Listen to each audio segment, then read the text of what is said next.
तीसरा अध्याय। ब्रह्मा काम संवाद। ब्रह्मा जी ने कहा। इसके पश्चात सब मरीचि आदि मुनियों ने उनका यह अभिप्राय जानकर उसका यथोचित नाम रख दिया। उन्होंने कहा कि मन्मथ, तुमने उत्पन्न होते ही ब्रह्मा का चित्त मंथन कर दिया, इसलिए तुम्हारा पहला नाम संसार में मन्मथ होगा। काम, तुम्हारे जैसा संसार में कोई नहीं है, इससे तुम्हारा दूसरा नाम काम होगा। मदन, तीसरा मोहन से तुम्हारा नाम मदन होगा। कंदर्प, चौथा कंदर्प इसलिए होगा कि तुम में बहुत अहंकार है।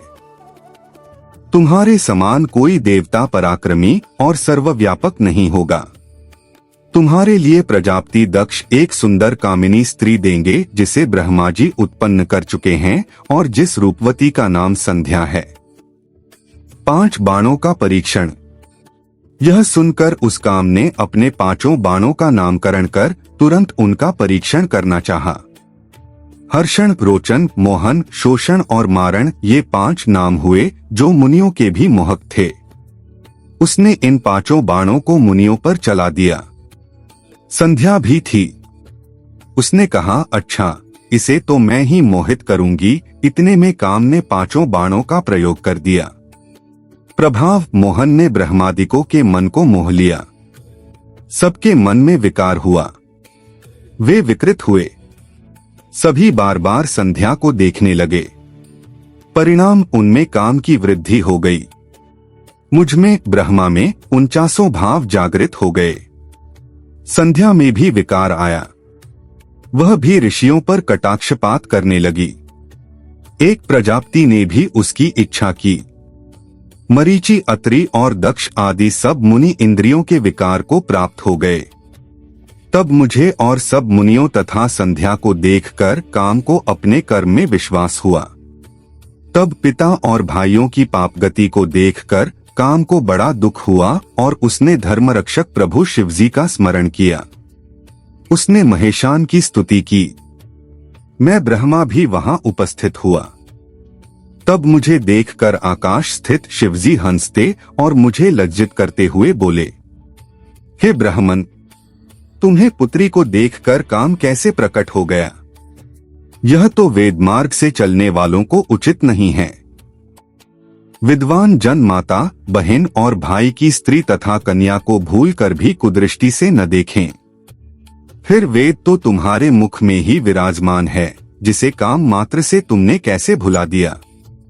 फिर वे सर्वदा सूर्य दर्शन करने वाले दक्ष, मरीचि आदि एकांत योगियों का चित्त स्त्री को देखकर कैसे मलिन हो गया? हाँ, जिसके चित्त को स्त्रियां हरण कर लेती हों, उनके साथ शास्त्र संगति कैसे की जा सकती है? ब्रह्मा जी कहते हैं कि जब लोक पितामह शिवजी ने इस प्रकार कहा तो लज्जा के मारे क्षण भर में पसीने से भींगा रहा। मेरा विकार हट गया, परंतु मेरे शरीर से जो पसीना गिरा उससे पितृगणों की उत्पत्ति हो गई। 64,000 अग्निश्वात्ता पितृगण उत्पन्न हुए।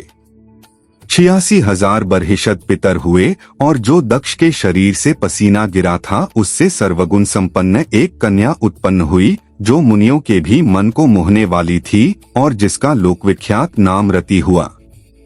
उसे देख क्रतु आदि भी स्खलित हो गए और उनसे जो वीर्य भूमि पर गिरा उससे अन्य पितरों की उत्पत्ति हुई।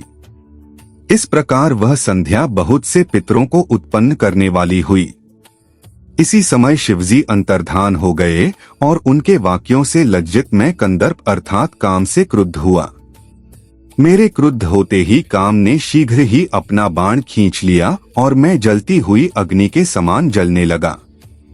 उससे पीड़ित होकर मैंने तथा अन्य ऋषियों और प्रजापति ने काम को शाप दे दिया कि जा तू शिवजी के बाणों से भस्म हो जाएगा।